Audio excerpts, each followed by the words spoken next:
Sir ನಮಸ್ತೆ. ತಾವು ನೈಋತ್ಯ ಪದವೀಧರ ಕ್ಷೇತ್ರದ ಚುನಾವಣೆ ಪ್ರಚಾರಕ್ಕೆ ಆಗಮಿಸಿ ಇವತ್ತು ಪ್ರವಾಸಿ ಮಂದಿರದಲ್ಲಿ ಸುದ್ದಿಗೋಷ್ಠಿಯನ್ನು ಕರೆಯುವಂಥ ಕೆಲಸ ತಮ್ಮಗಳಿಂದ ಆಯಿತು. ತಮಗೆ ಟಿಕೆಟ್ ಘೋಷಣೆ ಮಾಡುವಂಥದ್ದಾಗಲಿ ಅಥವಾ ಪಕ್ಷ ತಮಗೆ ಜವಾಬ್ದಾರಿಯನ್ನು ಯಾವ ಥರ ನೀಡಿದೆ ಅನ್ನೋದು?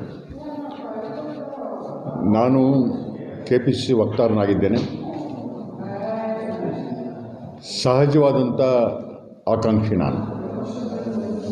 ಕಾರಣ ಅಂತಂದರೆ ಯಾವುದಕ್ಕೆ ಚುನಾವಣೆ ನಡೀತಾ ಇದೆಯೋ, ಯಾವ ಸ್ಥಾನಕ್ಕೆ ಮತ್ತೊಮ್ಮೆ ನಾನು ಆಕಾಂಕ್ಷಿಯಾಗಿದ್ದೇನೋ ಆ ಸ್ಥಾನದಲ್ಲಿ ರಾಜೀನಾಮೆಯನ್ನು ಕೊಟ್ಟು ಹೊರಗೆ ಬಂದಿದ್ದೇನೆ. BJPಯ ಸದಸ್ಯನಾಗಿದ್ದೆ.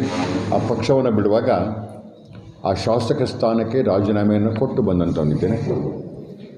ಎರಡನೇದು, ನನ್ನ ಕಾಲೇಜು ದಿನಗಳ ನಂತರ 82ನೇ ಇಸ್ವಿಯಿಂದ ಕೂಡ ನೌಕರರ ಕಾರ್ಮಿಕರ ಸಂಘಟನೆಗಳನ್ನು ಕಟ್ಟಿಕೊಂಡೇ ಹೋರಾಟವನ್ನು ಮಾಡಿದಂಥವನು. ಕೇಸ್ಗಳನ್ನಾಗಲಿ ಜೈಲುಗಳನ್ನಾಗಲಿ ಅವರ ಸಲುವಾಗಿ ಅನುಭವಿಸಿರೋನು. ಈಗ ಕಾಂಗ್ರೆಸ್ ಪಕ್ಷದ ಅಭ್ಯರ್ಥಿಯಾಗೋಕ್ಕೋಸ್ಕರ ಪಕ್ಷವನ್ನು ಕೋರಿಕೊಂಡಿದ್ದೇನೆ. ಪಕ್ಷ ಅರ್ಜಿಯನ್ನು ಸ್ವೀಕಾರ ಮಾಡಿದೆ. 4 ಜನ ಆಕಾಂಕ್ಷಿಗಳಿದ್ದು ಅದರಲ್ಲಿ 2 ಹೆಸರನ್ನು ಪರಿಗಣಿಸಿ ಹೈಕಮಾಂಡಿಗೆ ಕಳಿಸಿಕೊಟ್ಟಿದ್ದಾರೆ. ಅದರಲ್ಲಿ ಯಾರ್ದು ಅಂತಿಮಗೊಳ್ಳುತ್ತೆ ಗೊತ್ತಿಲ್ಲ, ಅದು ಹೈಕಮಾಂಡ್ ತೀರ್ಮಾನ. ಆದರೆ ಒಂದು ಸೂಚನೆಯನ್ನು ನಮ್ಮ ಇಬ್ಬರಿಗೂ ಕೊಟ್ಟಿದ್ದಾರೆ ಲಿಖಿತವಾಗಿ, ಎಲ್ಲ DCCಗೂ ಕಳಿಸಿಕೊಟ್ಟಿದ್ದಾರೆ, ಸಂಘಟನೆಯನ್ನು ಮಾಡಲಿ ಅಂತ. ಬಹಳ ವಿಸ್ತಾರ ಕ್ಷೇತ್ರ ಆಯಿತು. ಇಲ್ಲ ಸರ್, ನಾನು ಸ್ವಲ್ಪ ಎಂಟ್ರಿ ಆಗ್ಬಿಡ್ತೀನಿ ಸರ್. 18ನೇ ತಾರೀಕು 11ನೇ ತಿಂಗಳು 2023ನೇ ಸಾಲಿನಲ್ಲಿ ತಮಗೆ KPCC ಕರ್ನಾಟಕ KPCCಯಿಂದ AIC ಅವರಿಗೆ ರೆಕಮೆಂಡ್ ಮಾಡಲಾಗುತ್ತೆ. ಆಯನೂರು ಮಂಜುನಾಥ್ ಅವರು, ಸನ್ಮಾನ್ಯ ಶ್ರೀ ಆಯನೂರು ಮಂಜುನಾಥ್ ಅವರನ್ನು, SP ದಿನೇಶ್ ಅವರನ್ನು ಈ ಕ್ಷೇತ್ರ ನೈಋತ್ಯ ಪದವೀಧರ ಕ್ಷೇತ್ರದಲ್ಲಿ ಓಡಾಡುವಂಥದ್ದು ಇಲ್ಲ, ಇಬ್ಬರೂ ಓಡಾಟವನ್ನು ಮಾಡಿ ಸಂಘಟನೆಯನ್ನು ಮಾಡಿ ಅಂತ ಹೇಳಿದ್ದಾರೆ. ಇದು ಬಹಳ ವಿಸ್ತಾರ ಕ್ಷೇತ್ರ. ಇದು ಕೊಡಗಿನ ಆ ತುದಿಯಿಂದ ಮೈಸೂರಿನ ಬಾರ್ಡರ್, ಅಲ್ಲಿಂದ ಕೇರಳದ ಬಾರ್ಡ್ರ್ವರೆಗೆ, ಕೊಡಗು, ಚಿಕ್ಕಮಗಳೂರು, ಶಿವಮೊಗ್ಗ, ಉಡುಪಿ, ಮಂಗಳೂರು, ದಾವಣಗೆರೆ ಜಿಲ್ಲೆ ಸಾವಿರಾರು ಶಿಕ್ಷಣ ಸಂಸ್ಥೆಗಳಿವೆ.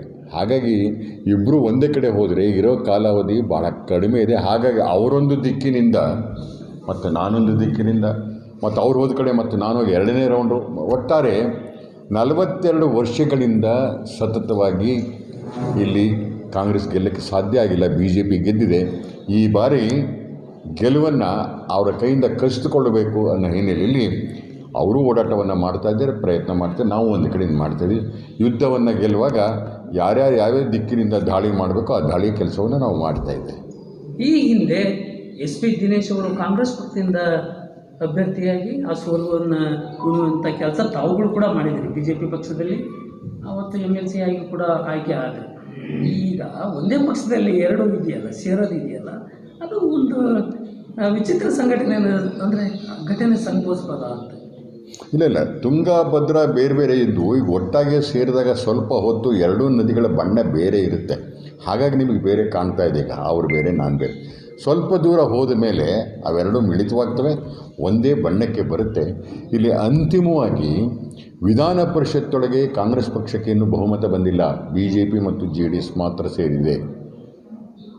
ಸರ್ಕಾರದ ಮಸೂದೆಗಳು ಬಹುಮತ ಇರ್ತಕ್ಕಂಥ ವಿಧಾನಸಭೆಯಲ್ಲಿ ಪಾಸಾದರೆ ಮಾತ್ರ ಸಾಕಾಗೋದಿಲ್ಲ, ವಿಧಾನ ಪರಿಷತ್ತಲ್ಲೂ ಕೂಡ ಪಾಸ್ ಆಗಬೇಕು. ಆ ಹಿನ್ನೆಲೆಯಲ್ಲಿ ವಿಧಾನ ಪರಿಷತ್ತಿನೊಳಗೆ ಸಂಖ್ಯೆ ಜಾಸ್ತಿ ಆಗುವಂಥ ಅನಿವಾರ್ಯತೆ ಇದೆ. ಹಾಗಾಗಿ ಯಾರು ಗೆಲ್ಲಬಹುದು, ಗೆಲ್ಲುವ ಮಾನದಂಡವನ್ನಾಗಿಟ್ಕೊಂಡು ಪಕ್ಷ ತೀರ್ಮಾನವನ್ನು ಮಾಡುತ್ತೆ. ನನಗೆ ವಿಶ್ವಾಸ, ಏಕೆಂದರೆ ಇಲ್ಲಿರ್ತಕ್ಕಂಥ ಸುಮಾರು 68-70 ಸಾವಿರ ಜನ ಎನ್ರೋಲ್ಮೆಂಟ್ ಆಗಿದೆ. ಸರ್ಕಾರವೇ ಎನ್ರೋಲ್ ಮಾಡಿದ್ದಲ್ಲಿ ಕನಿಷ್ಠ 40,000ಕ್ಕಿಂತ ಹೆಚ್ಚು ನೌಕರರೇ ಇದ್ದಾರೆ. ಇವರೆಲ್ಲರ ಪ್ರತ್ಯಕ್ಷ ಮತ್ತು ಅಪ್ರತ್ಯಕ್ಷವಾದಂಥ ಸಂಬಂಧ ನೇರವಾಗಿ ನನ್ನ ಜೊತೆಗಿದೆ. ಅವರನ್ನು ಒಪ್ಪಿಕೊಂಡಿದ್ದಾರೆ. ಇವೆಲ್ಲ ಅಭಿಪ್ರಾಯವನ್ನು ಸಂಗ್ರಹಿಸಿ ನಾಳೆ ಪಕ್ಷ ತೀರ್ಮಾನವನ್ನು ಮಾಡುತ್ತೆ. ಸುಮಾರು 20-25 ವರ್ಷಗಳ ಕಾಲ BJP ಪಕ್ಷ ಆಡಳಿತವನ್ನು ನೈಋತ್ಯ ಪದವೀಧರ ಕ್ಷೇತ್ರದಲ್ಲಿ ಆಳ್ವಿಕೆ ಮಾಡುವಂಥದ್ದಾಯಿತು. 42 ವರ್ಷ. 42 ವರ್ಷ. ಈಗ ಕಾಂಗ್ರೆಸ್ ಪಕ್ಷ ಚುಕ್ಕಾಣಿ ಹಿಡಿಯುವಂಥ ಕೆಲಸ ಮಾಡ್ಬೋದಾ? ಯಾಕೆಂದರೆ ಮಾನ್ಯ ಮುಖ್ಯಮಂತ್ರಿ ಸಿದ್ದರಾಮಯ್ಯನವರು DK ಶಿವಕುಮಾರ್ ಅವರ ಶಕ್ತಿಯನ್ನು ಬಳಸಿಕೊಂಡು ಕಾಂಗ್ರೆಸ್ ಪಕ್ಷ ಚುಕ್ಕಾಣಿ ಹಿಡಿದ ಇದ್ದರೆ ನೆಕ್ಸ್ಟ್ ಕಾಂಗ್ರೆಸ್ ಪಕ್ಷ ಅಲ್ಲಿ ಅಧಿಕಾರಕ್ಕೆ ಬರಲಿಕ್ಕೆ ಸಾಧ್ಯನೇ ಇಲ್ಲನೋ ಅಂತ ಹೇಳಿ BJP ಪಕ್ಷದವರು ಮಾತಾಡ್ತಾ ಇದ್ದರು. ಆ ವಿಷಯದ ಬಗ್ಗೆ ಒಂದು ಶಕ್ತಿಯನ್ನು ಕಾಂಗ್ರೆಸ್ ಪಕ್ಷದವರು ತೋರಿಸುವಂಥ ಕೆಲಸ ಮಾಡಲಿಕ್ಕೆ ಸಾಧ್ಯ ಅಂತ ಕೂಡ ನಾನು ಭಾವಿಸ್ಕೊಂಡಿದ್ದೀನಿ. ಆ ವಿಷಯದ ಬಗ್ಗೆ ತಾವುಗಳು ಯಾವ ಪಾಯಿಂಟ್ ಇದೆ? MLC ಎಲೆಕ್ಷನ್ ಅಥವಾ ಜನರಲ್? ಇದು ಪದವೀಧರ ಕ್ಷೇತ್ರ ಬಹುಮಾಡಿ BJP ಜೊತೆಗಿದೆ. ಇವತ್ತು ಮಾತ್ರ ಕಾಂಗ್ರೆಸ್ ಅಧಿಕಾರದಾಗಿದ್ದಾಗ ಅಷ್ಟೇ ಅಲ್ಲ, ಹಿಂದೂ ಕೂಡ ಕಾಂಗ್ರೆಸ್ ಅಧಿಕಾರ ಇದ್ದಾಗ BJPನೇ ಗೆದ್ದಿದೆ. BJP ಅಧಿಕಾರದಾಗೂ ಗೆದ್ದಿದ್ದಾರೆ. ಆದರೆ ವಿದ್ಯಾವಂತ ಸಮೂಹ ಒಂದು ಕಡೆ ಎಲ್ಲೋ ಸ್ಟ್ಯಾಗ್ನೆಟ್ ಆಗಿ ನಿಂತುಬಿಟ್ಟಿದೆ. ಅದನ್ನು ಬ್ರೇಕ್ ಮಾಡಿ ತೆಗೆದುಕೊಂಡು ಬರುವಂಥ ಕೆಲಸ ಆಗಬೇಕು.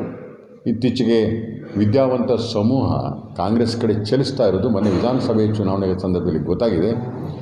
ಕಾಂಗ್ರೆಸ್ ಪಕ್ಷದ ಆ ಬಲವನ್ನು ಉಪಯೋಗಿಸಿಕೊಂಡು ಅಂತಿಮವಾಗಿ ಇದುವರೆಗೂ ಸಿಗದೇ ಇರತಕ್ಕಂಥ ಜಯವನ್ನು ಪಕ್ಷಕ್ಕೆ ತಂದು ಕೊಡಬೇಕು ಅಂತಕ್ಕಂಥ ಸಹಜ ಆಕಾಂಕ್ಷೆ ನನ್ನದು. ಮತ್ತು ನನ್ನ ಅನುಭವದಲ್ಲಿ 4 ಸದನಗಳನ್ನು ನೋಡ್ಕೊಂಡು ಬಂದಿದ್ದೇನೆ. ಇದೇನೊಂದು ವಿಶೇಷ ಅನಿಸೋದಿಲ್ಲ.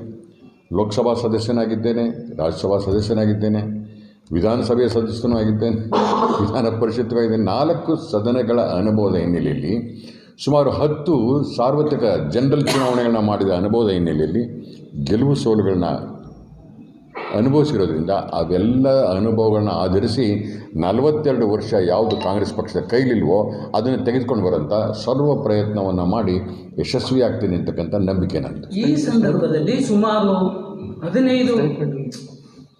15 ಶಾಸಕರನ್ನ ಕಾಂಗ್ರೆಸ್ ಪಕ್ಷ ಹೊಂದಿದೆ ಈ ಕ್ಷೇತ್ರದಲ್ಲಿ. ತಾವೇನು ನೈಋತ್ಯ ಪದವೀಧರ ಕ್ಷೇತ್ರದಲ್ಲಿ ಏನು ಚುನಾವಣೆ ಸ್ಪರ್ಧೆ ಮಾಡಲಿಕ್ಕೆ ನಿಮ್ಮ ಕಾಂಗ್ರೆಸ್ ಪಕ್ಷ ಏನು ಹೊರಟಿದೆ, 15 ಶಾಸಕರನ್ನ ಒಳಗೊಂಡಿದೆ.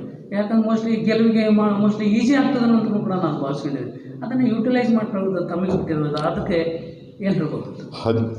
ಸಮ ಬಲ ಇದೆ.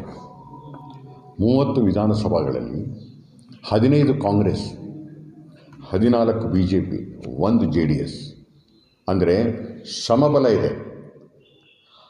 ಆ ಸಮಬಲದ ಜೊತೆಗೆ ನಾವು ಇನ್ನೊಂದಿಷ್ಟು ಎದುರುಗಡೆಯಿಂದ ಕಿತ್ತುಕೊಂಡು ಬಂದರೆ ಮಾತ್ರ ಚುನಾವಣೆ ಫಲಿತಾಂಶ ನಮ್ಮ ಕೈಗೆ ಬರುತ್ತೆ.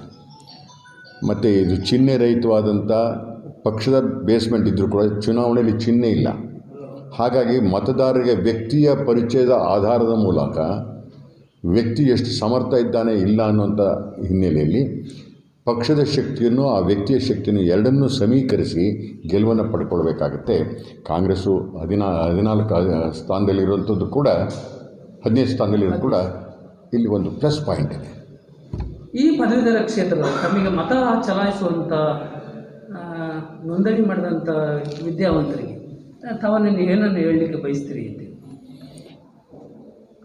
ನನ್ನ ರಾಜಕೀಯ ಜೀವನದಲ್ಲಿ ಮತ್ತು ಹಿಂದಿದೆ ವಿಧಾನ ಪರಿಷತ್ ಇದ್ದಲ್ಲಿ